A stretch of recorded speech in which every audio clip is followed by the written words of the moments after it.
All right, the world of golf has a new crop of winning young players. You might have seen it this year, like Keegan Bradley and Matt Kuchar. But our next guest thinks it would be more fun to return to what she calls the Rat Pack time of golf. It was more fun. Like our parents' era, yes. Right? Well, joining us now to explain is Elisa Gaudet. She's the author of the new book, 2 Good Rounds. This is a great Christmas gift. Great to meet you. Very nice to meet you guys. So there's so many wonderful pictures in here, and then you talk about little unknown facts about the players. For example, let's take a look at a picture of Jack Nicklaus and Arnold Palmer. What are they doing here?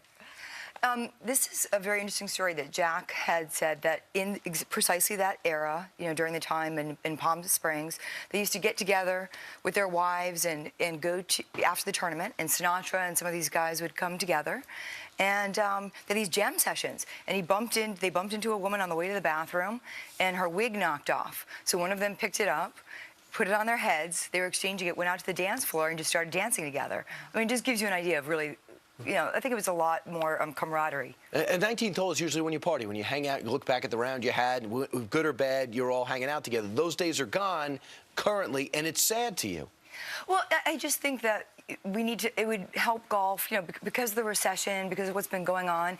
I think that it would help for everybody just to get back to socialization. The clubhouse has always been a wonderful place for people to connect and communicate. And as much as we're connected on Facebook and Twitter and everything else, I think we still need that human interaction. And this is something we can all relate to. Everybody who's played around afterwards has celebrated with friends, and pros do the same thing. Now, Ernie Els, you say, was your best overall interview. Why? He's just such a really genuine guy.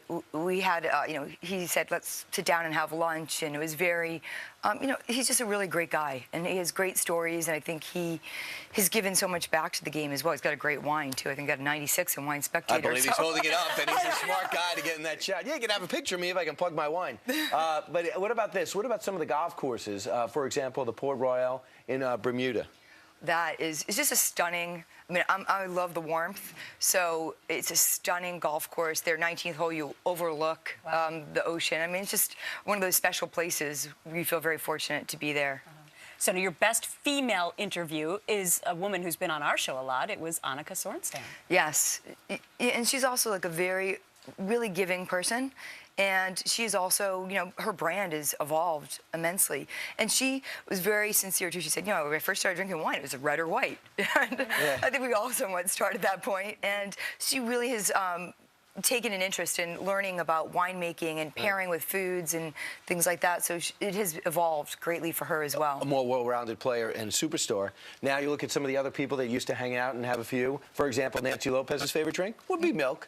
Yeah, interesting, isn't it? On the 19th hole, so the 19th hole drink for Nancy is milk? That's how you end up in the Hall of Fame. Yeah, and she regretted that she did not put, she said, you know, I wish I would have put it in a trophy. Because, you know, a lot of people put champagne or something in the trophy, and she never put milk in the trophy. What about Chichi Rodriguez? Chichi's, you know... Johnny Walker, right? Yeah, Johnny Walker and rum and Coke, you know, from Puerto Rico, so very fitting. Why did you want to write this book? Once again, you know, I've been in the golf industry for 12 years. I've been on the business side mostly, and I've been writing a column about tour players, their interests off the course, and celebrities at golf. And I just thought it was a nice connecting point that amateurs and pros could share. And it's a tough sport. They don't travel as a team. You don't hear much about what golfers do. And a lot of them have wine brands that are great, and Fuzzy Zeller's got a vodka. And a big shocker, Darren Clark of Northern Ireland likes Guinness. I had no idea. Those are some of the big discoveries in 2 Good Rounds. Thanks so much for coming in. Thank you, guys. Coming up on the show, Donald Trump firing himself now as moderator of the upcoming Republican debate. The Donald